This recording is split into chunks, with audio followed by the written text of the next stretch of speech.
నమస్కారం అండి. బాగున్నారా? నేను బాగున్నానండి.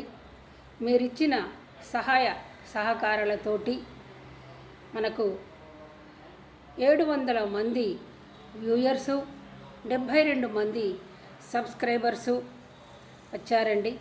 ఇదంతా మీరిచ్చిన అదృష్టమేనండి. ట్రెండీ గ్రానీస్ థాట్స్కు సుస్వాగతం అండి. మనకు మొన్న ఒక కామెంట్ ఒకసారి చేశారండి. జయాకర్ ఎస్ గారు, మీ వృత్తిలో ఏమైనా అనుభవాలు మాతో షేర్ చేసుకోండి అన్నారు. చాలా చక్కటి ఆలోచన అండి ఆ సార్ది. నిజమే, ఉపాధ్యాయ వృత్తిలో చాలా అందమైన అనుభవాలు ఉంటాయండి. అన్ని వృత్తులలో కూడా ఉంటాయి, కానీ ఉపాధ్యాయ వృత్తిలో మాత్రం ఇంకా ఎక్కువ ఆనందాలు ఉంటాయని నేను అనుకుంటున్నానండి. అటువంటి అనుభవం ఒకటి నేను సార్ కోరిక మేరకు, జయకర్ ఎస్ గారి కోరిక మేరకు నేను మీతో ఆనందంగా పాలు పంచుకుంటున్నానండి. అదేంటంటే, నేను లెక్చరర్గా జాబ్ చేస్తున్నప్పుడు 1992లో ఒక స్టూడెంట్ ఆదివారం నాడు మా ఇంటికి వచ్చాడండి. వచ్చి, మేడం రేపు గ్రంథాలయంలో ఉపన్యాస పోటీ ఉంది, నాకేమైనా కొంచెం రాసివ్వరా, కొంచెం చెప్పారా, సబ్జెక్టు సాంకేతిక విజ్ఞానం మీద ఉంది మేడం అన్నారు. నేనన్నాను, నీకు నువ్వుగా రాసుకోవాలి నాన్న, నేను రాసేది ఏమీ లేదు, కాకపోతే నీకు ఒక సలహా ఇస్తాను అన్నాను. అని 2 వారాల క్రితము సైన్స్ అండ్ టెక్నాలజీ మీద ఒక పేపర్లో ఒక వార్త వచ్చిందండి. పేపర్లో ఒక ఆర్టికల్ ఒకటి వచ్చింది, నువ్వు ఒకసారి అది చూసుకోపో అన్నాను. అబ్బా మేడం, ఒకటే రోజు టైం ఉంది కదా, నేను ఎట్లా చదువుకోవాలి మేడం, రాసుకోవాలి, చదువుకోవాలి, నేను ఇయ్య మేడం అన్నాడు. నేను అన్నాను, చూడన్నా, ఒకటే రోజు అనుకుంటే నువ్వేమీ చెయ్యలేవు. ఒక్క రోజులో నీకు ఎన్ని గంటలు ఉన్నాయి? 24 గంటలు మేడం. మరి 24 గంటలు అనుకొని నీ ప్రయత్నం నువ్వు చేయవచ్చు కదా. నాన్న, నీకు ఒక చిన్న ఉదాహరణ చెప్తాను విను. 3 వ్యక్తులు ఉన్నారు నాన్న. ఈ 3 వ్యక్తులలో మొదటి వ్యక్తి అవకాశం రాకున్నా ఎగిరి అందుకునేవాడు. రెండవ వ్యక్తి అవకాశం వస్తేనే అందుకునేవాడు. మూడవ వ్యక్తి అవకాశం వచ్చినా అందుకోనివాడు. కనుక ఈ 3 నీవు నా స్టూడెంట్వి కనుక నువ్వు మొట్టమొదటి వర్గానికి, అంటే అవకాశం రాకున్నా పట్టుదలతో కృషి చేస్తూ దాన్ని విజయాన్ని అందుకుంటావని నేను అనుకుంటున్నాను బేట. ఇంక వెళ్ళి నీ ప్రయత్నం నువ్వు చేసుకో. రేపు సక్సెస్ఫుల్గా ఫస్ట్ ప్రైజో సెకండ్ ప్రైజో తెచ్చుకొని ఫస్ట్కే ట్రై చెయ్యి అని సలహా ఇచ్చి పంపించడం జరిగిందండి. తెల్లవారి కాలేజీలో పరిగెత్తుకుంటూ ఉరికొచ్చాడు నా దగ్గరికి.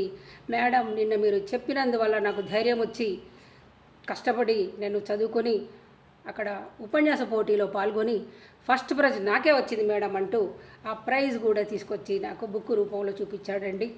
నాకు చాలా ఆనందమైందండి. ఇలాంటి అదృష్టాలు కేవలం ఉపాధ్యాయ వృత్తిలో వారికి సాధ్యమేమో అని నేను అనుకుంటున్నానండి. ఇది ఈరోజు ఒక చిన్న మంచి మాట అండి. ఇది మీకు నచ్చిందని అనుకుంటున్నాను.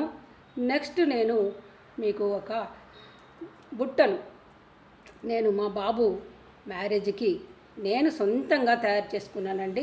అవి మీకు ఇప్పుడు చూపిస్తాను. అవి ఎలా ఉన్నాయో చూసి చెప్పండి. రాబోయే మన వీడియోస్లో అది ఎలా తయారు చేయాలి కూడా నేను మీకు చాలా ఈజీ మెథడ్లో చెప్తానండి. మరి మనం ఇప్పుడు మన బుట్టల దగ్గరికి వెళ్ళి అవి చూసుకుందామండి. కొంచెం ఓపిక పట్టండి. మన ఛానల్లో అన్ని అంశాలకు సంబంధించిన వీడియోలు వస్తాయండి.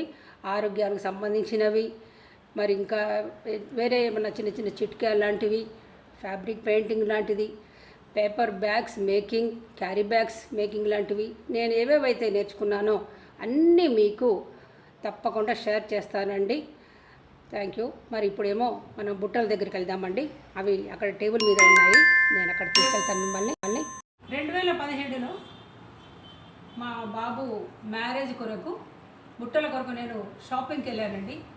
అక్కడ నాకు ఎందుకో రేట్ ఎక్కువ అనిపించింది, క్వాలిటీ లేదనిపించింది. ఆ బుట్టల్ని నేను ఒక్కసారి గమనించానండి. తర్వాత అనిపించింది ఇవి మనమే ఎందుకు చేసుకోకూడదని అనుకున్నానండి. ఆ తర్వాత కావాల్సిన వస్తువులని నేను బజార్లో కొని తెచ్చుకున్నానండి. ఈ బుట్ట నేను తయారు చేశానండి. ఇది గోల్డెన్ కలర్ పేపర్ అండి. ఇదేమో గ్రీన్ కలర్ అండి. ఇది లేస్ అండి. ఇదేమో ముత్యాల దండ. ఇదేమో గంటలండి, మిర్రర్ అండి, కుందన్స్ అండి. ఇవన్నీ నా ఓన్గా నేను తయారు చేశానండి. ఇవన్నీ నా సొంత ఐడియాసేనండి ఇవి. నెక్స్ట్ ఇది కూడానండి. ఇది బుట్టనండి. ఏదైనా మనం పండ్లు పెట్టుకోవడానికో పువ్వులు పెట్టుకోవడానికో దేనికైనా పనికి వస్తుందని ఇది కూడా నేనే తయారు చేశానండి. ప్లస్ ఈ రెడ్ కలర్ అండి. ఇది చాలా డిజైన్ కూడా చాలా బాగుందని చాలామంది కూడా అన్నారండి. సేమ్ ఇది గ్రీన్ ఎలాగైతే చేసామో ఇది కూడా అలాగే చేశానండి. ఇవన్నీ మనకి కంగన్ హాల్లో దొరుకుతాయండి. ఇవి చాలా తక్కువ రేట్ అని దొరుకుతాయండి. ప్లస్ క్వాలిటీగా బాగుంటుందండి. ఇంకా ముఖ్యమైన విషయం ఏంటంటే మనం సొంతంగా మన కొరకు మనమే తయారు చేసుకున్నాము అనే ఒక సంతృప్తి కూడా మనకు ఉంటుందండి. ఈ సెట్టింగ్ అంతా మన సొంతంగా ఆలోచించి చేసిందేనండి. అప్పటికప్పుడు అనుకొని చేసిన డిజైన్స్ అండి ఇవి. ఒకసారి వీటిని చూడండి. ఇవేమో దీపావళి దివ్యలండి. ఇదేమో మా ఇంట్లో నందివర్ధనం ఆకండి. ఇట్లా మనకు నచ్చిన విధంగా ఏ డిజైన్ అయినా మనకు నచ్చితే ఆర్టిస్ట్గా అలంకరించుకోవడానికి మనకు చాలా బాగుంటుందండి. అగ్గిపుల్ల, కుక్కపిల్ల, అగ్గిపుల్ల, సబ్బు బిల్ల, కాదేది కవితకు అనర్హమని శ్రీశ్రీ గారు అన్నారు. మరి ఈ మూడింట్లో అటు తిట్టు ఇటు తిట్టు మారిందేమోనండి, కరెక్ట్గా నేను గుర్తులేదు నాకు. ఇవి మాత్రం ఆర్ట్కు, కళకు ఏదైనా మనం ఆర్టిస్టిక్ మైండ్ ఉండాలే కానీ ఏదైనా మనం ఏ రకంగానైనా మనం వీటిని అమర్చుకొని అందంగా ప్రజెంటేషన్ చేయవచ్చండి. వీటిని ఈ దివ్యలను ఇంకో రకంగా కూడా పెట్టవచ్చండి. ఈ విధంగా కూడా డిజైన్ మనం పెట్టుకోవచ్చండి. మన ఇష్టం అండి, మనకు ఎలా నచ్చితే అలా పెట్టుకోవచ్చు. కళకు ఏ ఒక్క రూపం అంటూ ఉండదండి. అందంగా ఏదైతే కనపడుతుందో అదే కళనండి. ఈరోజు మనం ఈ బుట్టలు చూసామండి. మనం ముందు రాబోయే వీడియోస్లో మనం ఇవన్నీ తయారు చేసుకోవడం పద్ధతి నేను చూపిస్తానండి మీకు. మనకు నెక్స్ట్ వీడియో మనం రాగి జావా గురించి అండి వస్తుంది. తప్పకుండా ఎదురు చూడండి. మన ఛానల్లో ఎప్పుడూ చూస్తూనే ఉండండి. మన ఛానల్ని డెవలప్ చేయడానికి మీరు ఇప్పటికీ చాలా నాకు సహకరిస్తున్నారండి. సబ్స్క్రైబ్ చేయండి, లైక్ చేయండి, మన ఛానల్ని అభివృద్ధి చేయండి, మిగతా వాళ్ళకు షేర్ చేయండి. ఇప్పటికే మన ఛానల్లో 700 మంది వ్యూయర్స్ వచ్చారండి. అదంతా మీ పుణ్యమే. నేను చాలా అదృష్టవంతురాలండి. Thank you very much. సర్వేజనో సుఖినో భవంతు. అందరూ బాగుండాలండి.